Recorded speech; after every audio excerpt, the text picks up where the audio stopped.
Nicholas, अगला topic हम लोग स्टार्ट करने जा रहे हैं, इसका नाम है आपका न्यूक्लियर फिजिक्स। हम लोगों ने फोटोइलेक्ट्रिक इफेक्ट देख लिया। फोटोइलेक्ट्रिक इफेक्ट देखा हमने और क्या देखा, हमने डी ब्रॉग वेवलेंथ देखी उसी में फोटोइलेक्ट्रिक इफेक्ट में, और फिर हमने एटॉमिक स्ट्रक्चर देखा, हमने एक्सरेज भी देखी थी। क्यों एक्सरेज? हमने मोजलेस लॉ देखा। मोजलेस लॉ के बेसिस पे पीरियोडिक टेबल बनाई गई है। एटॉमिक नंबर उन्होंने बेसिस दिया था पीरियोडिक टेबल बनाने के लिए। आज हम लोग देख रहे हैं न्यूक्लियर फिजिक्स। ठीक है, न्यूक्लियर फिजिक्स और रेडियोएक्टिविटी जो है एक ही टॉपिक, एक तरह से न्यूक्लियर फिजिक्स का एक पार्ट है, हम बोल सकते हैं सब पार्ट हमारा क्या होता है, रेडियोएक्टिविटी होता है। रेडियोएक्टिविटी आप लोगों ने केमिस्ट्री पढ़ लिया होगा। क्यों, क्या नहीं पढ़ा है? हाँ, रेडियोएक्टिविटी आप लोगों ने केमिस्ट्री में पढ़ लिया होगा। फर्स्ट ऑर्डर रिएक्शन वही रेडियोएक्टिविटी होता है। ठीक, तो इसमें वो नहीं पढ़ा रहा मैं। नहीं ऐसे नहीं होता। ये तो फर्स्ट ऑर्डर रिएक्शन नहीं पढ़ा आपने ठीक से। हाँ, फर्स्ट ऑर्डर रिएक्शन पढ़े हैं ना आपको, बस रेडियोएक्टिविटी हो गया। मैं आप लोगों को न्यूक्लियर फिजिक्स पढ़ाते रहा हूँ। देखिए न्यूक्लियर फिजिक्स बहुत आसान है। देखिए आपको ऐसे सब कुछ मालूम है जो भी मैं बताने जा रहा हूँ। बस एक हम लोग क्या करेंगे, वो जल्दी से देखिए एक शॉर्ट रिकैप देख लेंगे भाई क्या क्या देखना होता है इसमें। ये बता दीजिए कि जैसे कोई एलिमेंट होता है, एलिमेंट को कैसे रिप्रेजेंट करते हैं हम लोग, जब जेड टाइम्स हमारा कुछ एस टाइम्स रिप्रेजेंट करते हैं किसी एलिमेंट को। यहाँ पे एक्स हमारा एलिमेंट बता देता है, जैसे हमारा हो गया कॉपर हो गया, लेड हो गया, उसका केमिकल फॉर्मूला कुछ होता होगा। जेड क्या बताता है आपका, जेड को एटॉमिक नंबर बताता है। अच्छा, एटॉमिक नंबर किसके बराबर होता है, number of proton, number of electron, number of protons. Number of electrons क्यों नहीं भाई, क्योंकि न्यूट्रल आइटम कई बार आइटम न्यूट्रल नहीं रहता। जब आइटम न्यूट्रल नहीं रहता तो एनाइज रहता है, तो उसमें भाई इलेक्ट्रॉन क्या होते हैं, कम ज़्यादा हो सकते हैं, इसलिए इलेक्ट्रॉन बढ़ जाते हैं। तो बेसिकली एटॉमिक नंबर क्या होता है, नंबर ऑफ प्रोटॉन होता है। ठीक है, या फिर इसको ऐसा लिख सकते हो कि number of electron in what, number of electron in neutral item भी लिख सकते हो। लेकिन बेसिक डेफिनेशन हमारी किससे आती है, आपकी प्रोटॉन से ही आती है आपकी। ठीक है, ए क्या बता रहे हैं भैया, ए क्या है, मास नंबर है। क्यों, क्या ये फ्रैक्शन हो सकता है कभी? मास नंबर के फ्रैक्शन में नहीं सकता है, क्योंकि क्या बताता है, नंबर ऑफ न्यूक्लियॉन्स बताता है। नहीं, नंबर ऑफ न्यूक्लियॉन्स। न्यूक्लियॉन्स किसको बोलते हैं, जो लोग न्यूक्लियस के अंदर रहते हैं उनको न्यूक्लियॉन्स बोलते हैं। नहीं, जैसे लोग इंडिया में तो उनको भारतीय बोलते हैं, वैसे जो न्यूक्लियस के अंदर रहते हैं उनको न्यूक्लियॉन्स बोलते हैं। ये हो जाता है नंबर ऑफ, क्या कहते हैं, number of what, number of protons plus number of neutrons. सही है, नंबर ऑफ न्यूट्रॉन्स। सही है भाई, ठीक है। आपको एटॉमिक नंबर वन चल गया, मास नंबर वन चल गया। आप बताइए कि नंबर ऑफ न्यूट्रॉन्स कैसे निकालते हैं हम लोग।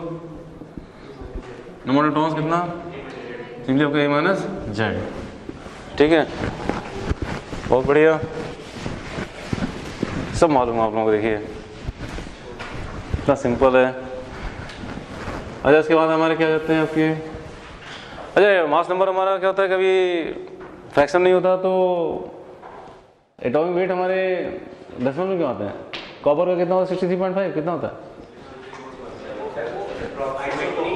आइसोटोप्स के, क्योंकि किसी भी आइटम क्या हो सकते हैं आपके, आइसोटोप्स हो सकते हैं। तो एवरेज की बात की जाती है तो आइसोटोप्स का एवरेज निकाल के तो एटॉमिक वेट कैलकुलेट किया जाता है, इसलिए उसमें डेसिमल पार्ट दिया जाता है।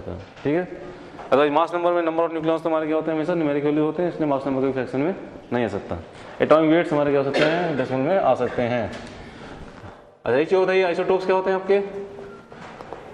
क्या हम बोल सकते हैं कि 6C12 और हमारे 6C14 आइसोटोप्स हैं क्या?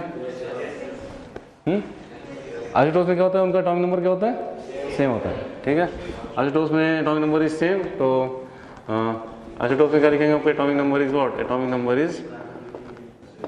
Is same. ठीक है, आइसोटोन्स क्या होते हैं आपके, जिनका हम बोल सकते हैं 6C14 ना, हम बोल सकते हैं 8 और 16, क्या आइसोटोन्स हैं क्या?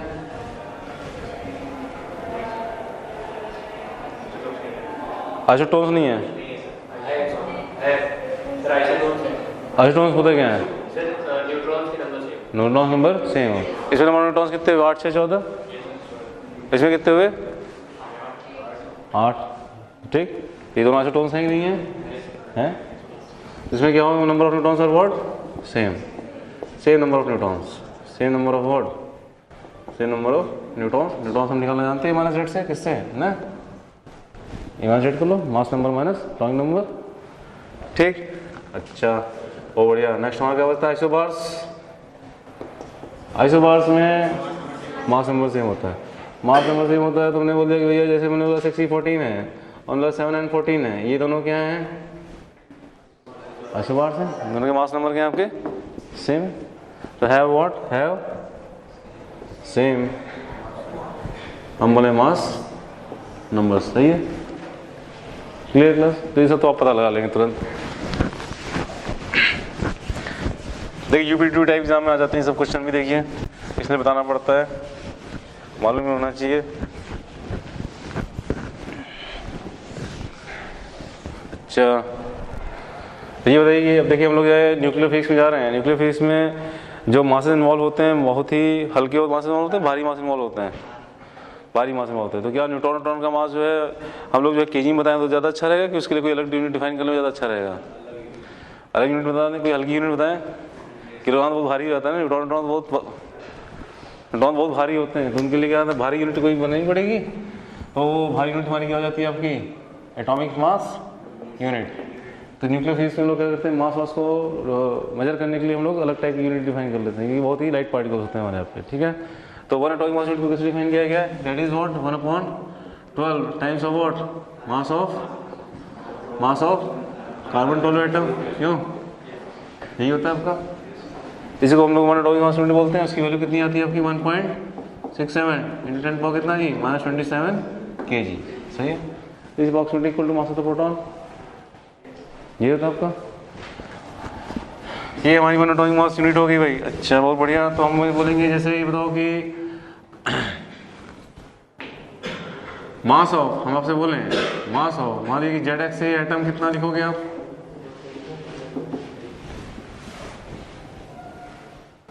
मास ऑफ ZX से एटम कितना होगा,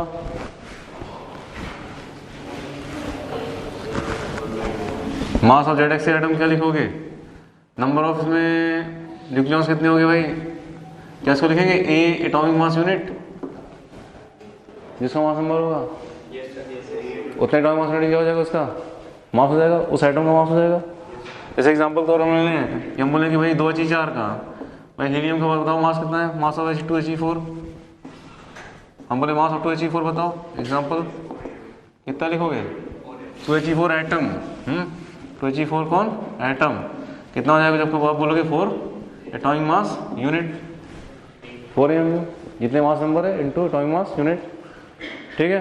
अब हम बोल रहे हैं कि मास ऑफ 1 मोल ऑफ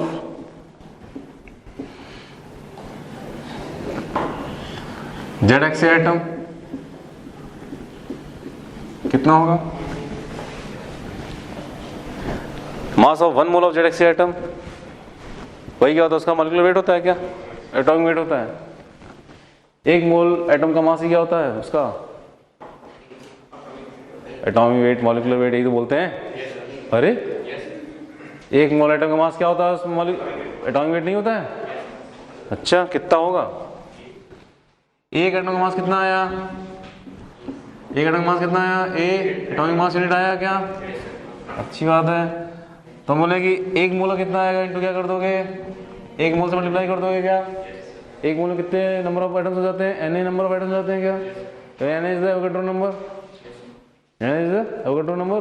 एक एवोगाड्रो नंबर में कितने एटम्स हो जाते हैं आपके भाई, अब बोलोगे A इंटू AMU कितना हो गया, एक AMU की वैल्यू कितनी आई थी 1.27 kg, तो हमने बोल दिया 1.67 इंटू कितना 10⁻27 kg इंटू कितना Na कितना हो गया आपका, अब बोलो 6.023 इंटू 10⁻23 मॉलिक्यूल्स, ठीक।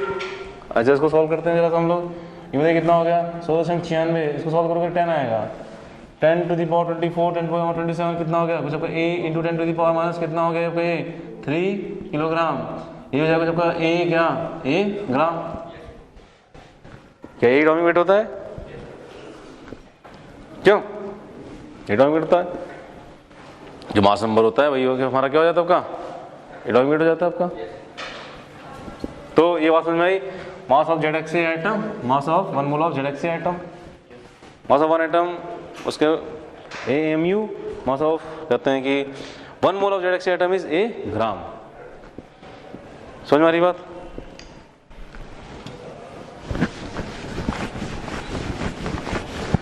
ठीक प्लस, चलिए बहुत बढ़िया। अब ये बताइए आप, न्यूक्लियर फिजिक्स लिखा रन देते हैं तो लगे ना कि हम लोग पढ़ क्या रहे हैं, बीच में हम लोग डेविएट हो जाते हैं ना। अब सपोज करिए कि हमारे पास एग्जांपल ले रहे हैं हम, एटॉमिक वेट आप लोगों को क्लियर है, मैं बहुत हल्के क्वेश्चन करा रहा हूँ। Suppose you have 100 copper atoms,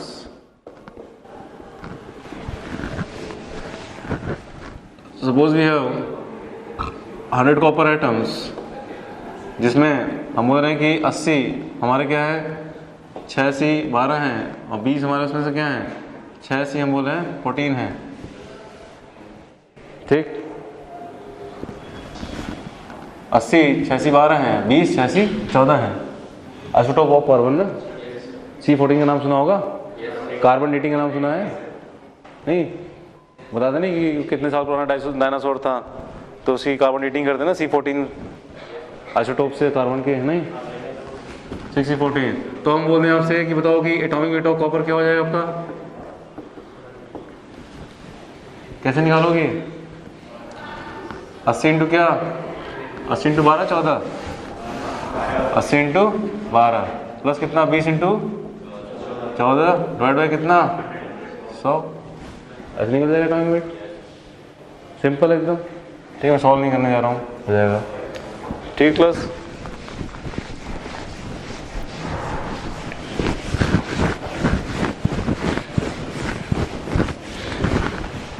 तो हम लोगों ने क्या किया, न्यूक्लियाई के बारे में जाना हम लोगों ने। न्यूक्लियाई में हमारे क्या होते हैं, न्यूक्लियॉन्स होते हैं, न्यूक्लियॉन्स को हम लोग प्रोटॉन और न्यूट्रॉन बोलते हैं। ठीक है, और न्यूक्लियाई के मास को हम लोग इस तरह से बात करेंगे, मतलब एटम के मास को हम लोग इस तरह से बात करेंगे। और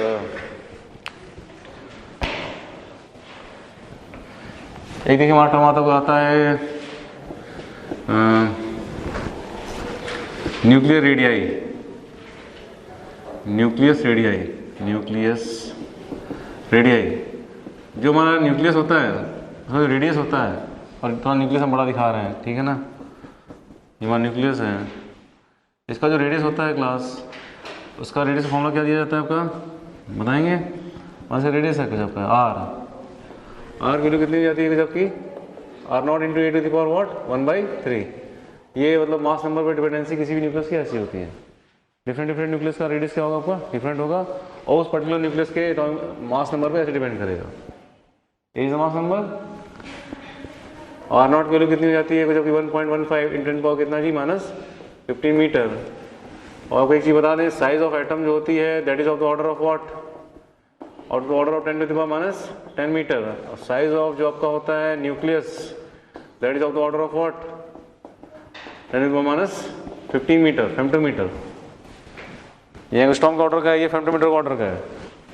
ठीक है, एटम न्यूक्लियस, एटम बड़ा होता है, न्यूक्लियस छोटा होता है। और डेंसिटी ऑफ न्यूक्लियस की बात की जाए तो न्यूक्लियस की डेंसिटी कितनी है, क्या लिखोगे? Density of nucleus equal to mass of the nucleus upon volume of the nucleus. क्या, mass upon simply volume. Mass of the nucleus कितना होगा, जो उसके अंदर न्यूक्लियॉन्स होंगे उसका मास होगा। एक न्यूक्लियॉन का मास कितना, 1 mu। कितने न्यूक्लियॉन्स अंदर होते हैं, AMU। हाँ है ना, सही एकदम। एक एटम की न्यूक्लियस डेंसिटी निकाल रहे हैं, एक एटम, किसी एटम की न्यूक्लियस डेंसिटी को निकाल रहे हैं, तो उस एटम के न्यूक्लियाई का मास और उसका मास कितना होगा, उस न्यूक्लियस के अंदर जितने नंबर ऑफ क्या होंगे, न्यूक्लियॉन्स होंगे। न्यूक्लियॉन्स उतने होते हैं जितना क्या होता है, मास नंबर होता है, डिवाइड बाई मैंने बोले वॉल्यूम ऑफ द न्यूक्लियस। बताओ रेडियस कितना है, R है। R कैसे, ऐसे क्या लिख दोगे, 4.3 टाइम्स ऑफ स्फीयर मानते हैं, πr³ ना। R कितने हो गए, R0³ टाइम्स हमारा कितना A ना, R0³ टाइम्स कितना हो गया A। सही है, A से हमारे क्या हो गया कि चले गए। अच्छा ये बताओ थोड़ा सॉल्व किया जाए इसको। देखिए कुछ इंपॉर्टेंट रिजल्ट बता रहा हूँ, डेंसिटी में बात कर रहे हैं। वन एटॉमिक मास यूनिट हो गया आपकी 1.67 × 10 पावर कितना जी 27 kg हो गया, डिवाइड बाई 4/3 ना, इंटू हमने बोले R0 to the power 3, R0 3 कितने हो गए, ये R0 है 1.15 × 10⁻15, तो आपने बोल दिया सबका हो जाएगा 1.15 इंटू 10 टू द पावर कितना आपका -15 का क्या जी क्यूब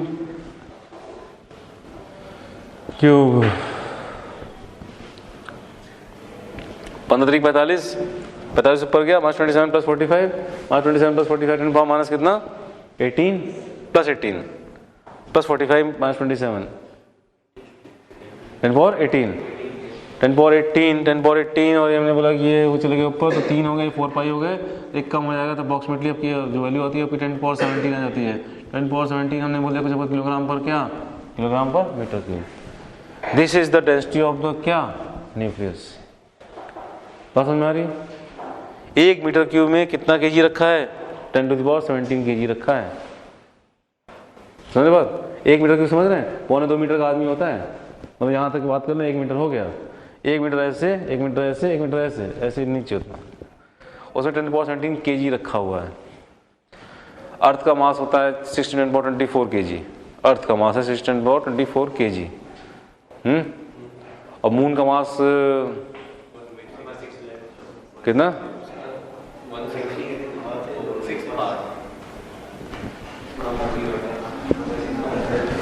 वो जी प्रोपोर्शनल टू होता है ना आपका जी में (r²), याद है? रेडियस ऑफ मून मालूम है क्या? खैर जो भी है, रेडियस ऑफ मून नहीं मालूम है, नहीं तो मास ऑफ मून निकाल लेते हैं भाई। कुल मिला के 10 पावर 17 इमेजिन कर सकते हैं हम लोग। 100 किलो का आदमी होता है 10 पावर 2 होता है, 100 किलो का आदमी 10 पावर 2 होता है, ठीक है।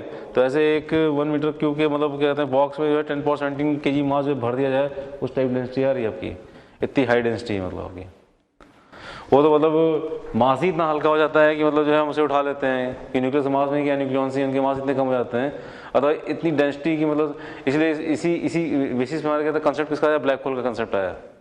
अगर इतनी डेंसिटी का मटेरियल तो हमारे सामने एग्जिस्ट कर रहा है, न्यूक्लियस हमारी डेली लाइफ में है मतलब, तो ब्लैक होल भी क्या होता है, ब्लैक होल के पीछे भी यही कंसेप्ट दिया जाता है कि वहाँ भी डेंसिटी इतनी ज़्यादा होगी, बस ब्लैक होल का साइज थोड़ा बड़ा हो जाता है। ब्लैक होल का साइज इतना बड़ा हो जाता है तो हम बोलते हैं कि वहाँ पर अगर इतनी डेंसिटी का अगर मटेरियल भरा हुआ है तो वहाँ पर ग्रेविटेशनल फील्ड इतनी स्ट्रांग हो जाती है, वो अपने लाइट को भी क्या कर लेती है, बेंड कर लेती है, हर चीज़ को क्या कर लेता है, वो अटैक कर लेता है।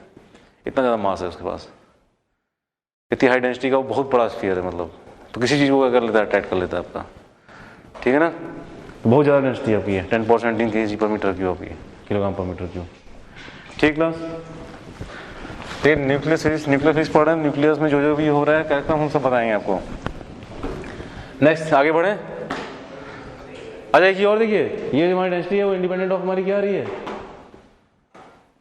इंडिपेंडेंट ऑफ मास नंबर आ रही है, इंडिपेंडेंट ऑफ मास नंबर आ रही है, इसका मतलब density of the nucleus what, independent of the mass number of the nucleus, यानी हर न्यूक्लियस की डेंसिटी मोर और लेस क्या है, सेम है। कोई भी एलिमेंट हो, गोल्ड हो, कॉपर हो, हाइड्रोजन हो, सबकी न्यूक्लियस डेंसिटी क्या है, सेम है। इसमें लाइन लिख लीजिए, density of nucleus is what, independent of the mass number of the nuclei. लिखो जल्दी से, डेंसिटी ऑफ द न्यूक्लियस, हाँ, density of the nucleus is independent of, density of the nucleus is independent of the mass number,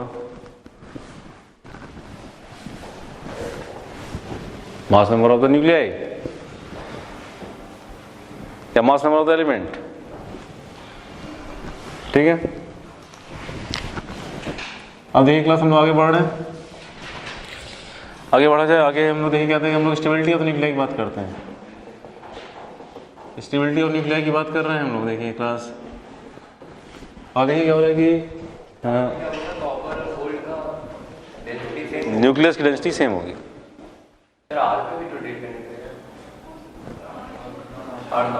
R0 तो constant है, R0 constant है नहीं, R ए पर depend कर रहा है, R0 तो सबके लिए सेम है ना, किसी न्यूक्लियाई का रेडियाई ए पर डिपेंड कर रहा है लेकिन उसकी डेंसिटी ए पर डिपेंड नहीं कर रही है, ठीक है। This thing R0 is constant, ये कांस्टेंट है, ठीक है। अब ये हो रहा है क्या, आपको मालूम है कि ये चीज़ हम लोग, अच्छा हम लोग पहले पता नहीं आप लोग पढ़े नहीं पढ़े हैं, लेकिन नेचर में जो फोर्सेस पाए जाते हैं उनका 4 तरह से फंडामेंटल क्लासिफिकेशन हुआ गया। All the forces found in nature, mother nature मतलब यूनिवर्स, कहीं चले जाओ तो उसमें क्या हो रहा है कि जितने भी फोर्सेस पाए जाते हैं उनको फंडामेंटली 4 भाग में क्या कर सकते हैं हम लोग क्लासीफाई कर सकते हैं। फंडामेंटली चारों का ओरिजिन क्या एकदम डिफरेंट है, ठीक है। पहला फोर्स हमारा क्या हो गया आपका ग्रेविटेशनल फोर्स, जो लोग 7th 8th क्लास से पढ़ते चले जाओ। ग्रेविटेशनल फोर्स के पीछे प्रॉपर्टी क्या है, प्रॉपर्टी कॉल्ड मास प्रॉपर्टी के रिस्पॉन्डिंग जो दो पार्टिकल एक दूसरे को अट्रैक्ट करे तो वो उनके बीच जो फोर्स ऑफ इंट्रैक्शन लग रहा है उस फोर्स को हम लोग क्या बोलते हैं ग्रेविटेशनल फोर्स, ठीक है। दूसरा हमारा फोर्स का ओरिजिन क्या हो गया, प्रॉपर्टी कॉल्ड चार्ज। दो पार्टिकल पास अगर क्या करते हैं प्रॉपर्टी कॉल्ड चार्ज है तो एक दूसरे के ऊपर क्या करेंगे आपका इंट्रैक्शन करेंगे, उस इंट्रैक्शन फोर्स को हम लोग क्या बोलेंगे इलेक्ट्रोमैग्नेटिक फोर्स। और चार्ज के करस्पॉन्डिंग आपकी इलेक्ट्रिसिटी भी होती है, चार्ज करस्पॉन्डिंग आपकी क्या होती है इलेक्ट्रिक फील्ड भी होती है, चार्ज करस्पॉन्डिंग आपकी मैग्नेटिक फील्ड भी होती है। चार्ज रेस्ट पे तो इलेक्ट्रिक फील्ड है, चार्ज मूविंग है तो इलेक्ट्रिक फील्ड मैग्नेटिक फील्ड दोनों है। तो इलेक्ट्रिक फील्ड मैग्नेटिक फील्ड दोनों का ओरिजिन कौन है आपका चार्ज ही है, ठीक है। तो मैग्नेटिक फोर्स और इलेक्ट्रिक फोर्स दोनों क्या है एक ही चीज़ है, बस दोनों का स्वरूप क्या है दूसरे एक फ्रेम से देखोगे तो इलेक्ट्रिक फोर्स है, दूसरे फ्रेम से देखोगे तो कॉम्बिनेशन ऑफ इलेक्ट्रिक फोर्स और मैग्नेटिक फोर्स है। या एक फ्रेम में इलेक्ट्रिक फील्ड है तो दूसरे फ्रेम में देखोगे मूविंग फ्रेम में देखोगे तो वही कॉम्बिनेशन ऑफ क्या हो जाती है इलेक्ट्रिक फील्ड मैग्नेटिक फील्ड हो जाती है। तो पहले हमने जैसे आपको बताया अभी क्लास में कि पहले क्या था कि इलेक्ट्रिक फील्ड को अलग एक जोन माना जाता था, मैग्नेटिक फील्ड को अलग जोन माना जाता था। बाद में क्या हुआ मैक्सवेल ने उसे कंबाइन कर दिया, किससे 4 बेसिक लॉज से। किसने क्या नाम रखा गया उसका मैक्सवेल थ्योरी ऑफ इलेक्ट्रोमैग्नेटिज्म। नहीं बताया था Maxwell theory of electromagnetism, Gauss's law, Faraday law, नहीं इन सब लॉज को मिला के क्या किया था मैक्सवेल ने, क्या किया था इसको कंबाइन किया था इलेक्ट्रोमैग्नेटिज्म। तो चार्ज प्रॉपर्टी करस्पॉन्डिंग जो फोर्सेस आपके एग्जिस्ट करते हैं उसको हमने क्या बोला था इलेक्ट्रोमैग्नेटिक फोर्स, ये दूसरा फोर्स हो गया। तीसरे फोर्स हमारे क्या हो गए, यहाँ न्यूक्लियस के अंदर बात होती है। जैसे क्या हो रहा है देखिए, जैसे हमने बोला कि हमारा न्यूक्लियस है, न्यूक्लियस के अंदर हमारे क्या कई सारे प्रोटॉन्स हैं, क्यों कई सारे प्रोटॉन्स होते हैं। जैसे हम बोले कि ऑक्सीजन एटम की बात करें, ऑक्सीजन एटम के अंदर कितने प्रोटॉन 8 प्रोटॉन। और प्रोटॉन हम जानते हैं इलेक्ट्रोस्टैटिक फोर्स हम लोग पढ़ चुके हैं कि एक प्रोटॉन दूसरे प्रोटॉन क्या करता है रिपेल करता है। और चूंकि न्यूक्लियस का size is of the order of कितना 10⁻⁻⁻ कितना 15 मीटर, इतने कम डिस्टेंस पे दो प्रोटॉन रखे हैं तो उनके बीच जो रिपल्सिव फोर्स लग रहा है that is of what very less magnitude high magnitude.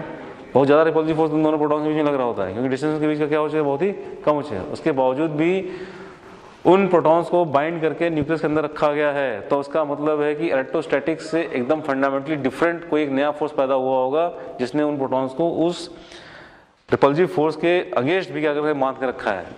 वो इलेक्ट्रोस्टैटिक फोर्स नहीं हो सकता, वो इलेक्ट्रोमैग्नेटिक फोर्स नहीं हो सकता, क्योंकि इलेक्ट्रोमैग्नेटिक फोर्स की प्रॉपर्टी हम जानते हैं। इलेक्ट्रोमैग्नेटिक फोर्स में क्या होता है, दो सेम नेचर के चार्ज होते हैं, दूसरे क्या करते हैं रिपल करते हैं, अपोजिट चार्ज होते हैं क्या करते हैं अट्रैक्ट करते हैं। यहाँ पर दो सेम नेचर के चार्ज हैं, उनके बीच रिपल्जन होना चाहिए, उसके बावजूद भी वो दोनों क्या है एक दूसरे को पकड़ के बैठे हुए हैं। इसका मतलब जो है इलेक्ट्रोस्टैटिक फोर्स के बावजूद के साथ साथ एक और फोर्स भी क्या है ऑपरेट कर रहा है, ठीक है, जो कि शॉर्ट रेंज फोर्स होता है, ठीक है, जो कि इन दोनों को क्या है उन दोनों के नेचर ऑफ चार्ज से इंडिपेंडेंट है। उसको चार्ज से मतलब ही नहीं, क्योंकि वो फोर्स पाया गया कि वो न्यूट्रॉन के बीच में लग रहा है, वो फोर्स पाया गया न्यूट्रॉन के बीच में लग रहा है, क्योंकि न्यूट्रॉन के पास कोई चार्ज नहीं होता है, ठीक है। वो फोर्स प्रोटॉन न्यूट्रॉन के बीच में लग रहा है, क्योंकि प्रोटॉन के पास चार्ज न्यूट्रॉन के पास चार्ज नहीं है, वो फोर्स प्रोटॉन के बीच में लग रहा है।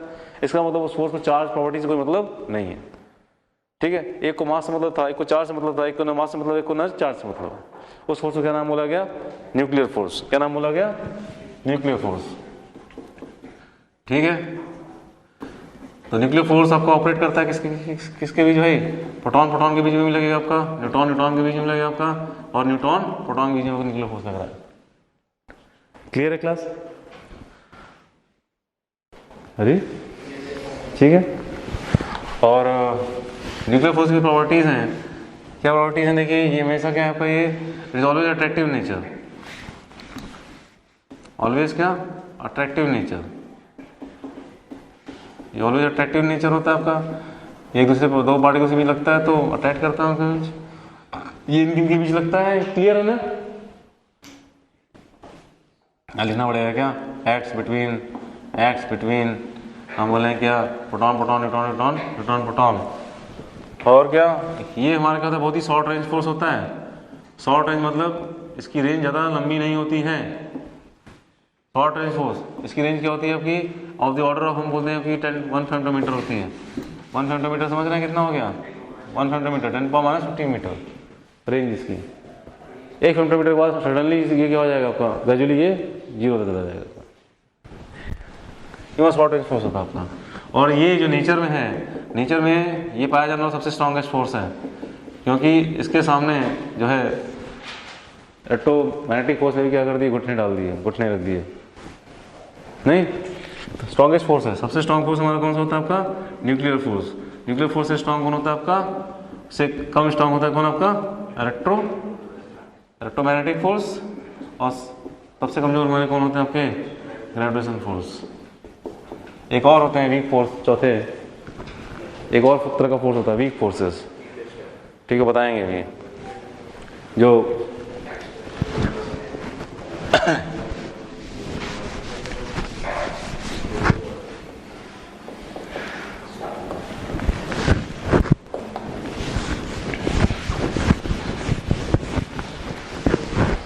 ठीक क्लास,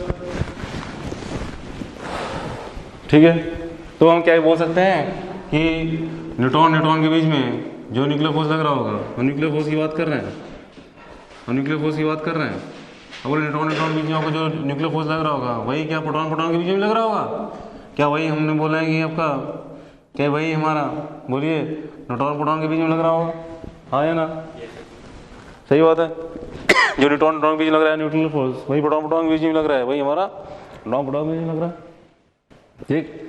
और लेकिन हम नेट फोर्स की अगर बात करें, अगर हम नेट फोर्स की बात करें तो हम बोल सकते हैं क्या, न्यूट्रॉन के बीच में जो नेट फोर्स लग रहा होगा वो बराबर होगा किसके, जो प्रोटॉन के बीच में लग रहा होगा वो बड़ा होगा इसके बीच, नहीं, प्रोटॉन न्यूट्रॉन बराबर होगा, और प्रोटॉन के बीच जो फोर्स लग रहा होगा नेट फोर्स, उससे क्या होगा, ये बड़ा होगा। कैसे, क्योंकि इनके बीच में क्या होता है, कूलम्बिक फोर्स लग रहा होता है। न्यूक्लियर फोर्स इनको अट्रैक्ट करा रहा है, कूलम्बिक फोर्स इनको रिपेल करा रहा है, तो नेट फोर्स क्या हो गया, कम नहीं हो गया। न्यूट्रॉन के बीच में तो कूलम्बिक फोर्स लग नहीं रहा है, न्यूट्रॉन प्रोटॉन के बीच में कूलम्बिक फोर्स नहीं लग रहा है। कूलम्बिक फोर्स खाली किसके बीच लगता है, प्रोटॉन के बीच लगता है, तो नेट फोर्स क्या हो जाएगा, इसका सबसे कम हो जाएगा। क्लियर है क्लास, ठीक, बहुत सिंपल, एकदम बेसिक, देखिए, ठीक है ना। अच्छा, हम लोग स्टेबिलिटी ऑफ न्यूक्लियाई पढ़ रहे हैं। स्टेबिलिटी ऑफ न्यूक्लियाई में देखिए क्या होता है कि एक कर्व आती है,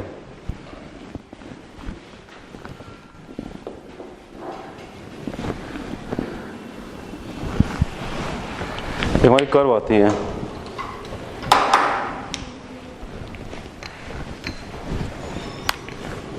ये कर्व हमारी कुछ इस तरह से जा रही होती है अपनी,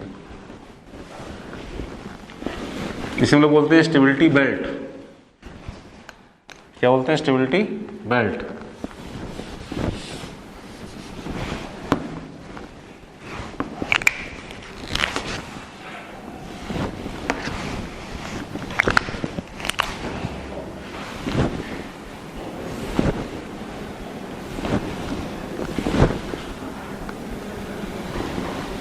तो आप लोग कभी ध्यान दिया जब केमिस्ट्री पढ़ते हैं, केमिस्ट्री जो एलिमेंट्स होते हैं, शुरुआत में जो नंबर ऑफ प्रोटॉन्स होते हैं, नंबर ऑफ न्यूट्रॉन्स होते हैं 20 तक, नहीं 20 तक, 10 तक, 20 तक मोटा मोटा, तो ये इतने नंबर प्रोटॉन्स, जैसे हमने किया 8 और 16 ऑक्सीजन की बात की, 8 और 16 में मतलब 8 प्रोटॉन 8 न्यूट्रॉन।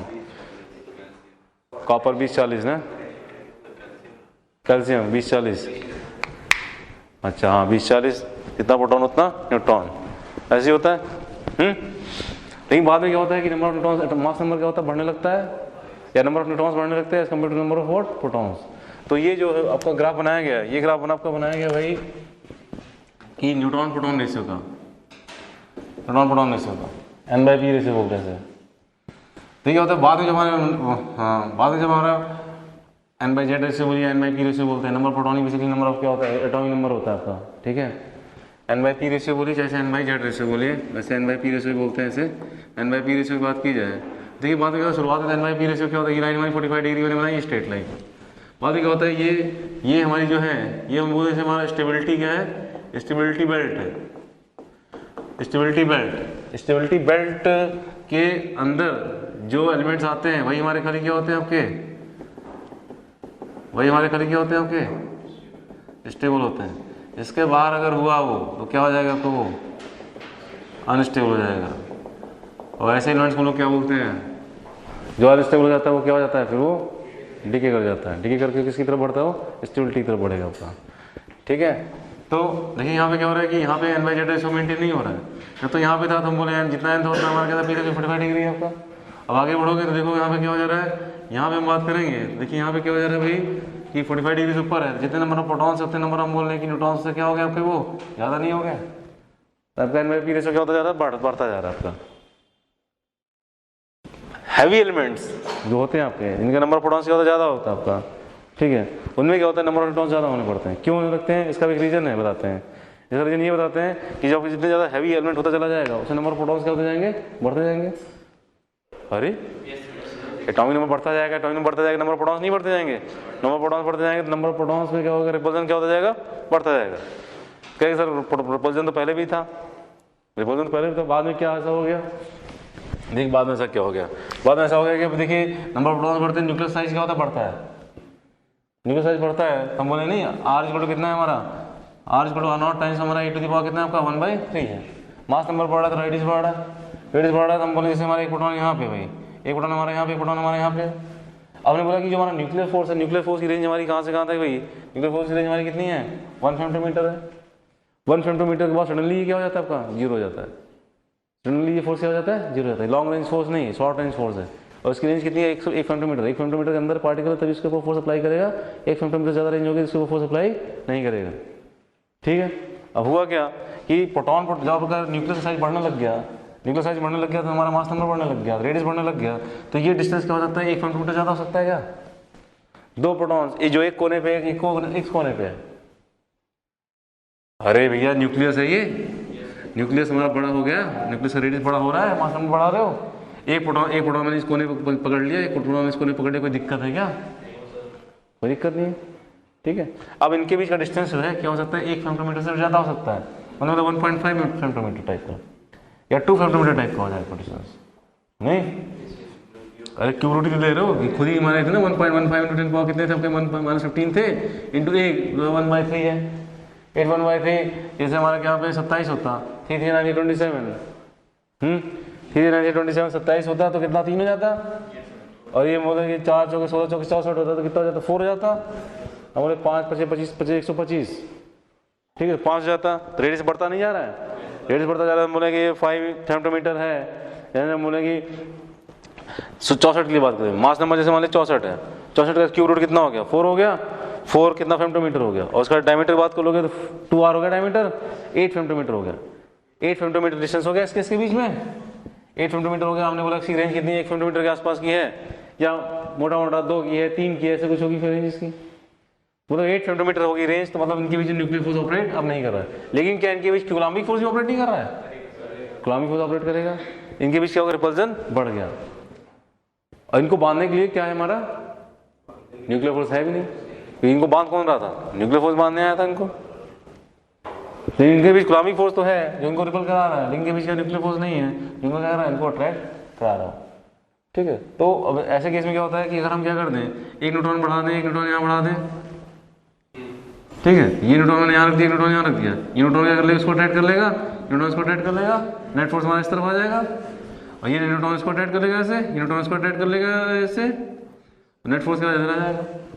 तो इनके बीच तो रिपल्जन है, लेकिन न्यूट्रॉन के इस कंपोनेंट ने क्या कर दिया, इनको बांध के रखा हुआ है। तो इनके रिपल्जन को रोकने के लिए नंबर ऑफ न्यूट्रॉन्स कम लगते हैं, फिर बढ़ने लगते हैं, इसलिए आपकी जो स्टेबिलिटी बेल्ट हो क्या हो जाती है, थोड़ा सा घूम जाती है। ये आगे जब नंबर ऑफ प्रोटॉन्स जिस रेट से बढ़ रहे हैं उस रेट से, उससे ज़्यादा रेट से हमारे क्या बढ़ेंगे, नंबर ऑफ न्यूट्रॉन्स बढ़ेंगे। बात समझ में आ रही बस, ठीक है। यही रीजन है किसका, कि हमारी स्टेबिलिटी बेल्ट क्या हो जाती है आपकी 45 डिग्री से क्या हो जाती है, थोड़ा सा व्यू डेविएट कर जाती है। ठीक है, ठीक है, चलिए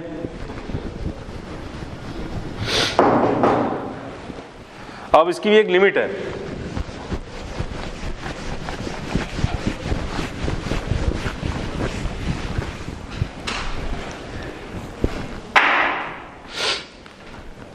इसकी भी लिमिट है, बोलो सर नंबर ऑफ न्यूट्रॉन्स भर दिए एकदम ठेल के भर दिए एकदम नंबर ऑफ न्यूट्रॉन्स, मतलब ऐसी बात है तो ठीक है ना, कोई दिक्कत नहीं है। न्यूट्रॉन तो अटैक ही करेंगे, न्यूट्रॉन तो करेंगे नहीं, तो ऐसा नहीं होता है। उसमें भी क्या होता है कि अंदर भी बहुत लंबी कहानी, क्वांटम मैकेनिक्स में इसका भी होता है कि कोई भी पार्टिकल क्या होता है कि हर न्यूट्रॉन पेयरिंग करता है किसी प्रोटॉन से, कुछ स्पिन क्वांटम नंबर टाइप की चीज़ होती है, न्यूक्लियस के अंदर भी होती है वो चीज़। तो मतलब कि हर न्यूट्रॉन को एक प्रोटॉन चाहिए पेयरिंग करने के लिए। जैसे मैंने बोला कि एक का स्पिन जो है बोला क्लॉकवाइज, दूसरे का स्पिन क्या होना चाहिए, एंटी क्लॉकवाइज होना चाहिए। तो न्यूट्रॉन प्रोटॉन अगर इक्वल रहते हैं तो मतलब बराबरी का मामला रहता है, और अगर नंबर ऑफ न्यूट्रॉन ज़्यादा हो जाते हैं तो मतलब क्या होता है, उसे प्रोटॉन नहीं मिलता है स्पिन पेयरिंग करने के लिए। तो अगर अनपेयर्ड न्यूट्रॉन्स भी ज़्यादा हो जाते हैं तो मतलब क्या होता है, फिर से आपकी अनस्टेबिलिटी क्या लगती है, बढ़ने लगती है। तो एक लिमिट के बियॉन्ड आप नंबर ऑफ न्यूट्रॉन्स बढ़ा नहीं सकते हो। तो एक बड़ा ही ऑप्टिमम टाइप का जोन होता है जिसमें आपके नंबर ऑफ न्यूट्रॉन्स प्रोटॉन्स क्या हो सकते हैं, ज़्यादा हो सकते हैं। ठीक, ज़्यादा भी नहीं हो सकते, कम भी नहीं हो सकते। ठीक, कम तो चाहिए नहीं, ज़्यादा ही चाहिए। एक लिमिट ज़्यादा नहीं हो सकते, अगर ज़्यादा कर दोगे तो पेयरिंग क्या हो जाएगी, प्रोटॉन से नहीं हो पाएगी उतनी ज़्यादा, क्योंकि प्रोटॉन्स बढ़ा नहीं रहे हो और न्यूट्रॉन बढ़ाते चले जा रहे हो, तो अनपेयर्ड न्यूट्रॉन्स बढ़ जाएंगे। अनपेयर्ड न्यूट्रॉन्स बढ़ जाएंगे तो उसका भी एक रीजन होता है, उससे अनस्टेबिलिटी बढ़ जाती है, इसलिए नंबर ऑफ न्यूट्रॉन्स की लिमिट ज़्यादा बढ़ा नहीं सकते। तो अगर कोई भी एलिमेंट जो है हमारा इसके इधर होगा या इसके इधर होगा तो बोलेंगे क्या होगा आपका, अनस्टेबल होगा। इसके इधर होगा इसके इधर होगा तो बोलेंगे क्या होगा आपका, अनस्टेबल होगा। ठीक है, और ऐसे एलिमेंट जो हमारे अनस्टेबल होते हैं, ऐसे एलिमेंट्स हम लोग क्या बोलते हैं, रेडियो एक्टिव एलिमेंट। ठीक है, वो क्या करते हैं, अपने अंदर से एक दो पार्टिकल निकाल के, हर एलिमेंट ऐसे एलिमेंट की कोशिश होती है जो इस स्टेबिलिटी बेल्ट के ऊपर होगा या नीचे होगा। भाई हमने बोला जैसे हमने एलिमेंट ए पकड़ा, एलिमेंट ए पकड़ा तो हमने बोला इसका n/p रेशियो क्या है, ज़्यादा है कम है, n/p रेशियो क्या है, ज़्यादा है कम है। स्टेबिलिटी बेल्ट में आने के लिए n/p स्टेबिलिटी बेल्ट के n/p रेशियो क्या ज़्यादा है। ठीक है, तो अपने रेशियो को कम करने के लिए इसे क्या करना पड़ेगा, नंबर ऑफ न्यूट्रॉन कब कम करना पड़ेगा, बढ़ाना पड़ेगा, नंबर ऑफ न्यूट्रॉन से कम करना पड़ेगा। कि नंबर ऑफ न्यूट्रॉन ज़्यादा है इसके हिसाब से मतलब यहाँ पे होना चाहिए ना, इसका नंबर ऑफ न्यूट्रॉन यहाँ होना चाहिए, लेकिन नंबर ऑफ न्यूट्रॉन क्या यहाँ पे है, इसको n/p रेशियो से कम करना होगा। n/p रेशियो कम करने के लिए नंबर ऑफ न्यूट्रॉन से उसे क्या करना होगा, निकालना होगा, न्यूट्रॉन से कम करना होगा। न्यूट्रॉन कम करने के लिए इसके अंदर के जो न्यूट्रॉन्स हैं उसे क्या होना, निकालना पड़ेगा। निकालने के लिए क्या होते हैं, आपके जो एलिमेंट्स होते हैं वो डिके करते हैं, और जब डिके करते हैं क्या करते हैं, पार्टिकल्स एमिट करते हैं। ठीक है, कौन कौन से पार्टिकल एमिट करते हैं, जैसे आपका अल्फा डिके होता है, बीटा डिके होता है। वही हमारे क्या ये प्रोसेस में क्या होता है, आपके पार्टिकल्स निकाल के अपनी स्टेबिलिटी क्या करते हैं, वो बढ़ाते हैं। समझ आ रही बात क्लास। जिनके पास हम बोले न्यूट्रॉन कम हो गए, जैसे के पास ये एलिमेंट है अपने पास, पास न्यूट्रॉन कम है, नंबर ऑफ न्यूट्रॉन क्या करेगा, बढ़ाएगा। नंबर ऑफ न्यूट्रॉन बढ़ाने के लिए क्या करेगा, ये इसको न्यूट्रॉन कम है, न्यूट्रॉन बढ़ाना है, इसको न्यूट्रॉन बढ़ाना तो क्या करते हैं, ये दो तरह के प्रोसेस होते हैं। जैसे बीटा डिके होता है, बीटा डिके में क्या होता है, आपका एक प्रोटॉन एक न्यूट्रॉन कन्वर्ट हो जाता है, प्रोटॉन न्यूट्रॉन कन्वर्ट हो जाता है। इसे हम लोग बोलते हैं कि आपका बीटा पॉजिटिव डिके, या फिर इलेक्ट्रॉन कैप्चर हो जाएगा। इलेक्ट्रॉन कैप्चर में भी क्या होता है, के सेल में जो इलेक्ट्रॉन घूम रहा होता है उसको खींच के वो क्या कर लेगा, न्यूक्लियस अंदर उसे बैठा लेगा। ठीक है, और उसे न्यूट्रॉन कन्वर्ट कर देगा, तो नंबर ऑफ न्यूट्रॉन क्या हो गया, बढ़ गया। तो इस तरह से जो हमारे डिकेज होते हैं उसका रीजन यही होता है कि मतलब सारे एलिमेंट की टेंडेंसी होती है वो अपने आप को किसके अंदर लेके आए, स्टेबिलिटी बेल्ट के अंदर लेके आए। ठीक है, तो इसी करस्पॉन्डिंग हमारा क्या हो रहा है, आपका ये रेडियो एक्टिव डिके होता है। और जो एलिमेंट्स जो स्टेबिलिटी बेल्ट से इधर उधर लाई करते हैं उनको हम लोग क्या बोलते हैं, रेडियो एक्टिव एलिमेंट बोलते हैं। ठीक है क्लास। अब देखिए स्टेबिलिटी के लिए एक चीज़ और भी ध्यान रखनी होती है हमें। अच्छा,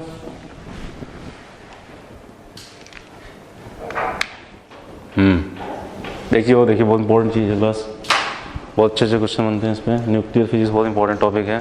एक दो क्वेश्चन तो मतलब हर साल आना है आपका।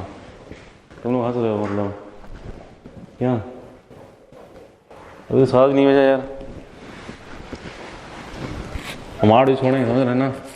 आज न्यूक्लियर फिजिक्स हमें खत्म करनी है, हम बताए पिछली क्लास में, इसको जाना जा सकता है एकदम।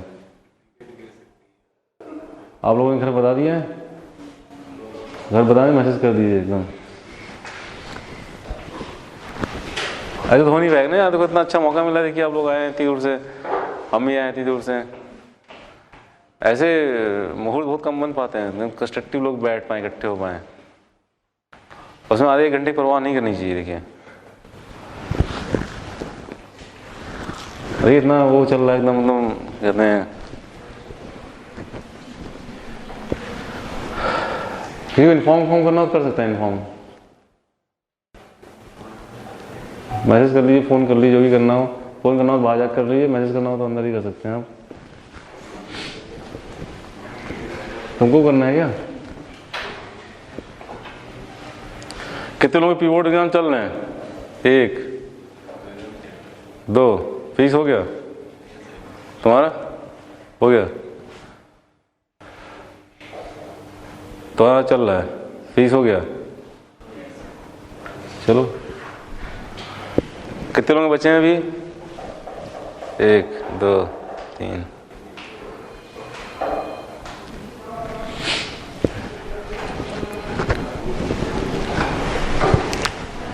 देख क्लास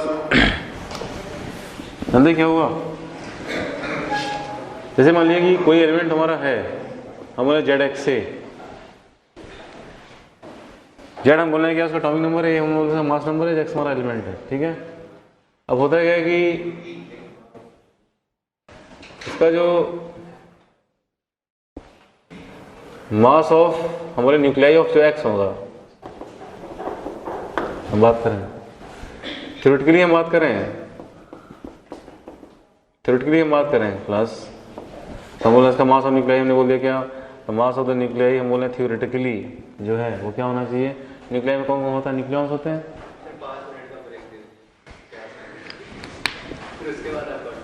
देख क्लास हम लोग ये देख रहे थे स्टेबिलिटी ऑफ न्यूक्लियस देख रहे थे, और स्टेबिलिटी ऑफ न्यूक्लियस में जो है हमने देखा कि हमारे पास न्यूक्लियस को किसी एटम को इस तरह से रिप्रेजेंट कर रहे हैं, ठीक है, और एटम के mass of nuclei of x theoretically क्या आना चाहिए, कहने से जिसके अंदर न्यूक्लियॉन्स होते हैं उनके मास बराबर आना चाहिए।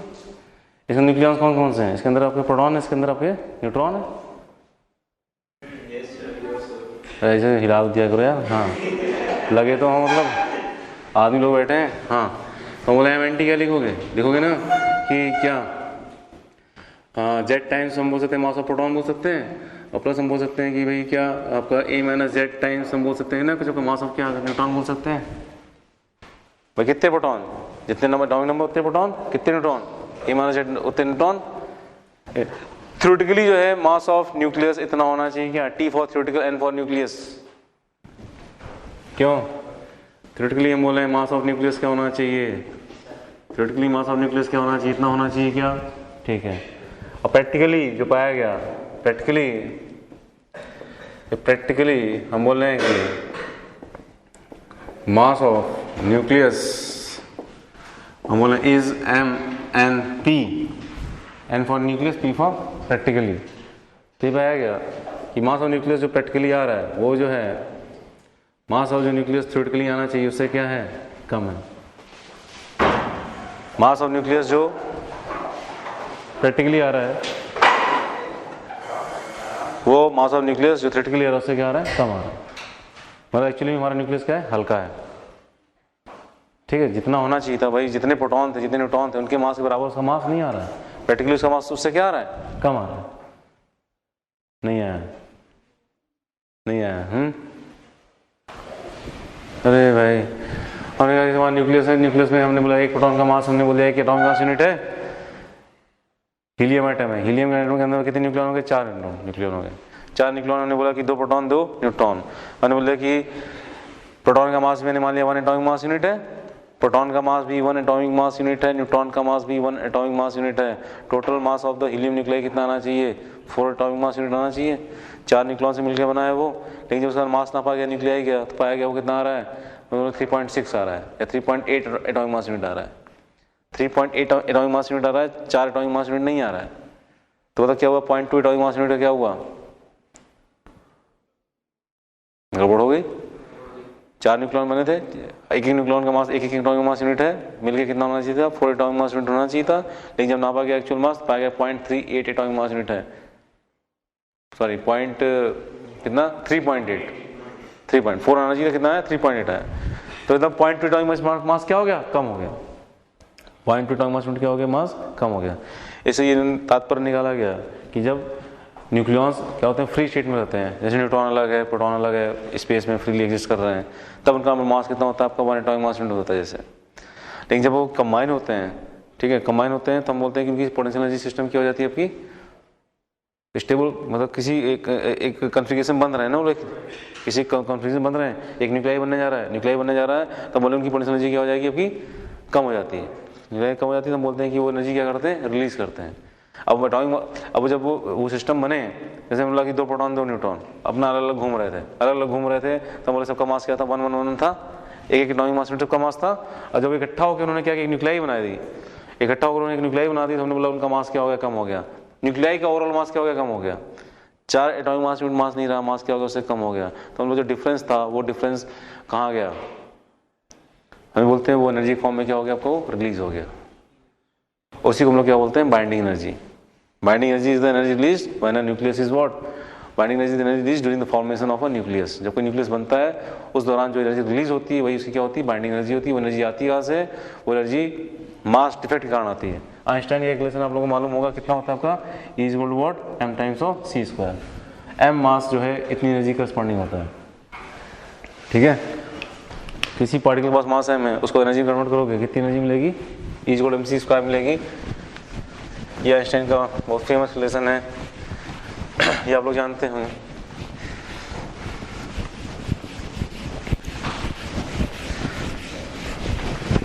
बात समझ में आ रही क्लास, ठीक है। तब जब कोई क्या होता है, न्यूक्लियस बनता है, न्यूक्लियस को बनाने के लिए जो भी न्यूक्लियॉन्स इकट्ठे होते हैं तो हम बोलते हैं कि उनका मास क्या होगा, चारों का मास मिला के मास प्रैक्टिकली पाया गया कि मास क्या हो गया, थ्योरेटिकल मास से कम हो गया। तो जो मास डिफेक्ट हुआ, जो मास में डिफरेंस है, उसी को हम लोग क्या बोलते हैं, मास डिफेक्ट बोल देते हैं। मास डिफेक्ट हमारा क्या हो जाता है, हमारे delta M P, delta M बोल दिया हमने, डेल्टा एम हमारा क्या हो जाएगा आपका, आप बोले ना कि एम जो न्यूक्लियस का थ्योरेटिकल मास आ रहा है माइनस एम जो हमारा क्या आ रहा है, न्यूक्लियस का जो हमारा क्या आ रहा है, प्रैक्टिकल मास आ रहा है। थ्योरेटिकली मास ज़्यादा होना चाहिए था, जब हमने अपना कैलकुलेटर पेंसिल पेन में लेके हमने क्या क्या कैलकुलेट किया, प्रैक्टिकली जब हमने जो है तौला उसे लैब के अंदर तो हमने मास क्या पाया, कम पाया। हम बोले कि हमारे पास एक मास डिफेक्ट आया, मास क्या हो गया, एक्चुअली कम हो गया। वो जो मास कम हुआ वो क्या हुआ, एनर्जी फॉर्म में क्या हो गया, रिलीज हो गया। एनर्जी कितनी रिलीज हुई, हमने बोला आपको E को कितना, कुछ डेल्टा एम टाइम्स हमारी क्या होगी, c स्क्वायर एनर्जी में रिलीज होगी। और इसी एनर्जी को हम लोग क्या बोलते हैं, बाइंडिंग एनर्जी। इसी को हम लोग बोलते हैं आपका बाइंडिंग एनर्जी। और डेल्टा एम हमारे क्या हो जा रहे हैं, डेल्टा एम को हम लोग बोल रहे हैं आपका क्या, मास डिफेक्ट, ठीक है। तो बाइंडिंग एनर्जी लिख लीजिए एक लाइन आप लोग, it is energy released, it is the energy released during the formation of a nucleus. It is the energy released during the formation of a nucleus.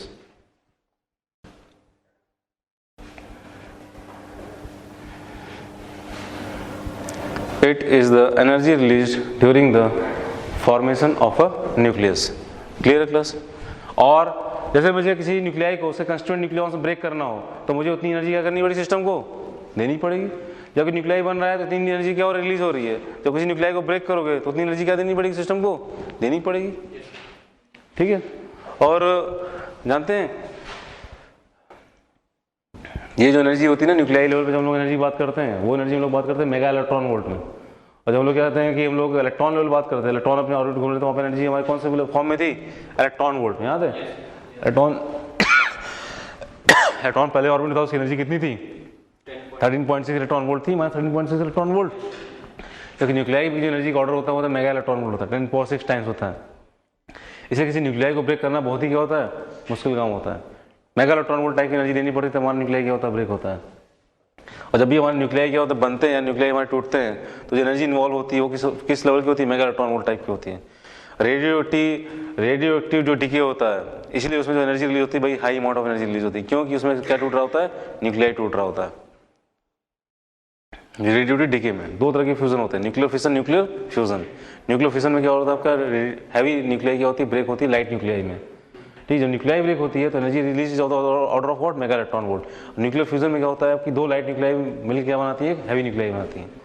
तो उसमें भी आपकी जो एनर्जी रिलीज होती है order of what, mega electron volt. इसलिए आपके जो आजकल जोर चल रहा है ना कि रेडियोएक्टिव प्लांट, न्यूक्लियर प्लांट या न्यूक्लियर सबमरीन नहीं, या न्यूक्लियर बॉम्ब, ठीक है। वहाँ पे क्या हो रहा है, वहाँ पे न्यूक्लियाई क्या करते हैं, वो ब्रेक करते हैं। न्यूक्लियाई ब्रेक होती है तो आपकी एनर्जी रिलीज होती है, that is very high amount of energy आपकी, ठीक है।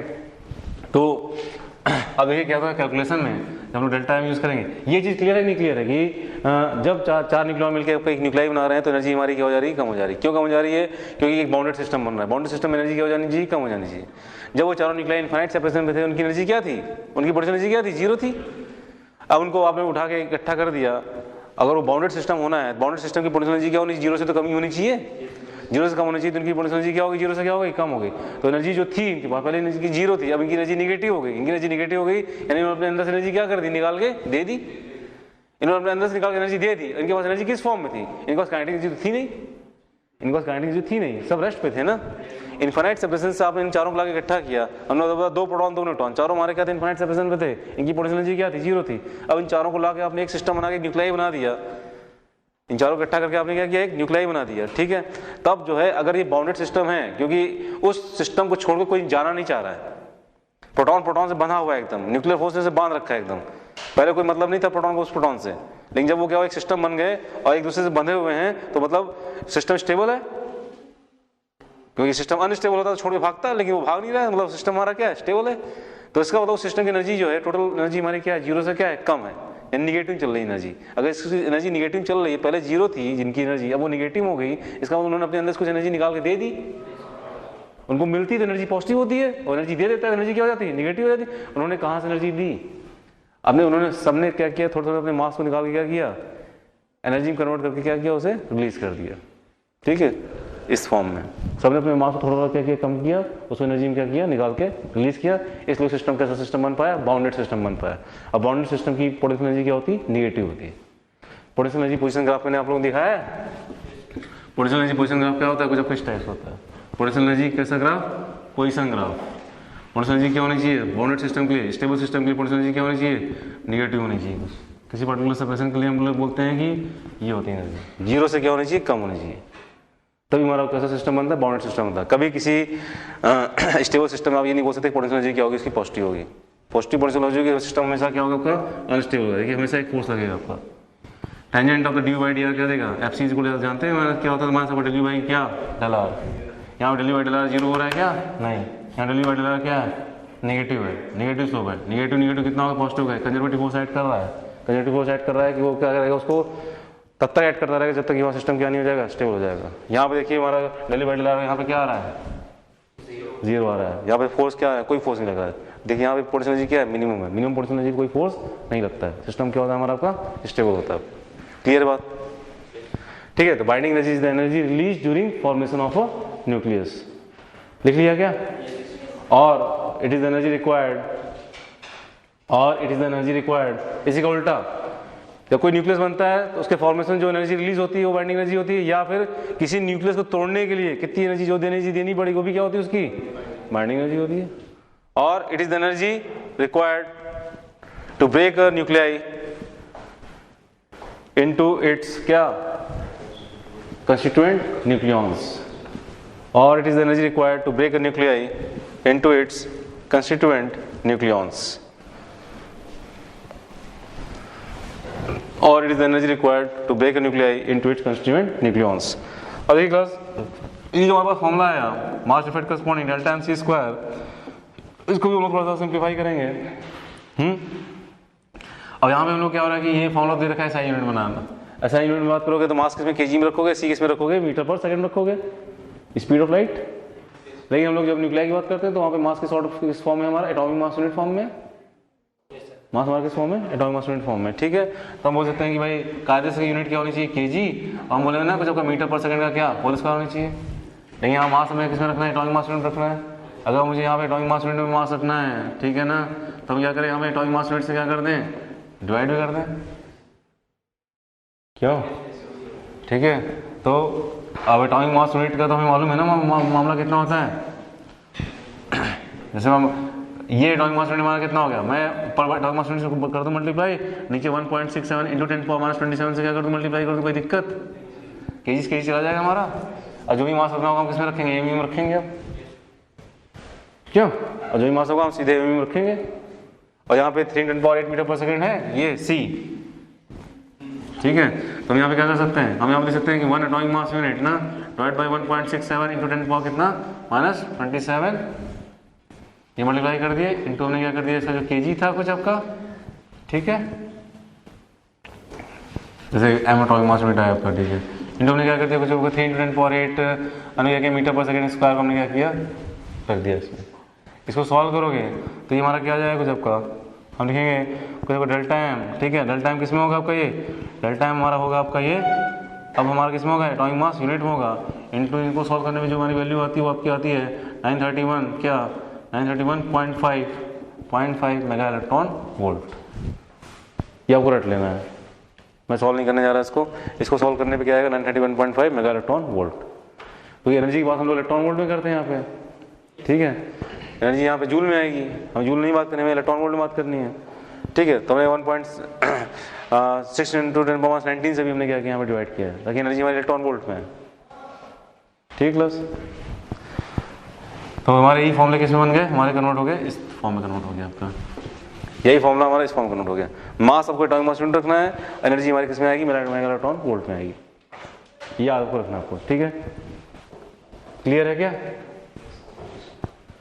जैसे मैं छोटा सा एग्जांपल देता हूँ जल्दी से। जैसे मैंने बोला कि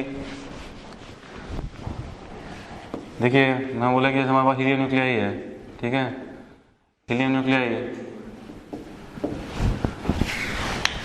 हम लोग हीलियम एटम की बात कर रहे हैं, जैसे हम लोग बात कर रहे हैं, तो हमारे मास ऑफ प्रोटॉन दे रखा है, इसको मास ऑफ न्यूट्रॉन दे रखा है, हमें कुछ आपका 1 एटॉमिक मास क्या कहते हैं, यूनिट, या मास ऑफ प्रोटॉन दे रखा है, सपोज कर लीजिए हमें दे रखा है 1 एटॉमिक मास यूनिट दे रखा है। हम बोले मास ऑफ न्यूट्रॉन हमें दे रखा है कुछ 1.0002 एटॉमिक मास यूनिट दे रखा है। हम बोले मास ऑफ हीलियम न्यूक्लियाई, ठीक है, वो हमें दे रखा है कुछ आपका कितना दे रखा है 3.98 एटॉमिक मास यूनिट दे रखा है, ठीक है। कैलकुलेट मास डिफेक्ट, बता दोगे मास डिफेक्ट, बता दोगे क्या?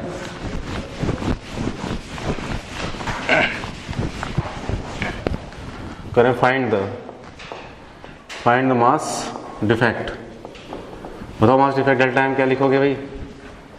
डेल्टा एम क्या था हमारा आपका, थ्योरेटिकल मास माइनस कौन सा मास, प्रैक्टिकल मास।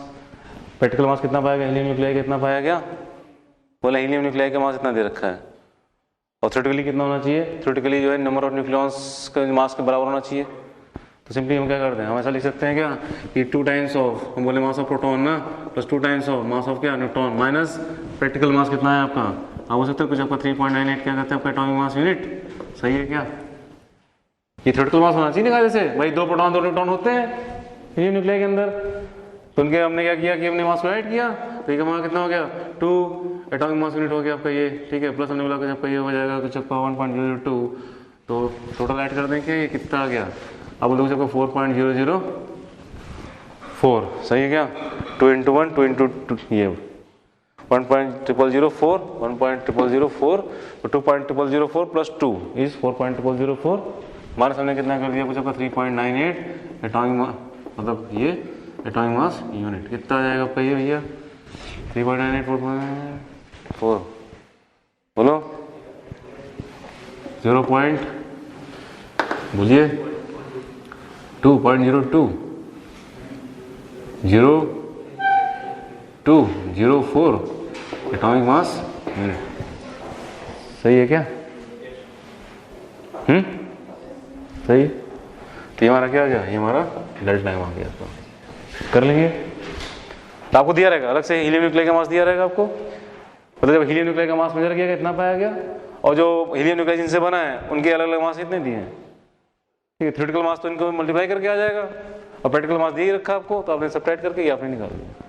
तो वो कैलकुलेटर बाइंडिंग एनर्जी बताओ तो जरा सा, बोले बाइंडिंग एनर्जी कितनी हो गई भैया, जब ये बना होगा कितनी एनर्जी रिलीज हुई होगी आपकी, तो आपने बोला कितना delta M times C² energy release हुई होगी। ये वही हम क्या लिख सकते हैं, हम लिख सकते हैं कि डेल्टा एम किस में, delta M atomic mass unit में इनटू हमारा कितना 931.5 क्या 931.5 मेगा इलेक्ट्रॉन वोल्ट, यही चीज ये है, ठीक है। डेल्टा एम डेल्टा एम होना चाहिए, एम कितना है 0.0204 आया, 0. कितना है 0204 आया, इनटू हमने कितना कर दिया 931.5 क्या मेगा इलेक्ट्रॉन वोल्ट, यही हमारा क्या है आंसर। मैं आपको लेकिन ये कि आपको सॉल्व करना जरूर होगा चेक करने के लिए कि ठीक क्लास कर लेंगे, बहुत सिंपल क्वेश्चन बनते हैं इसमें, लेकिन ये है कि थोड़ा देखे हुए होने चाहिए, थोड़ा अजीब लगते हैं, क्योंकि अगर देखे नहीं होंगे तो आपको अजीब लगेगा। तो जितना ज़्यादा प्रैक्टिस करेंगे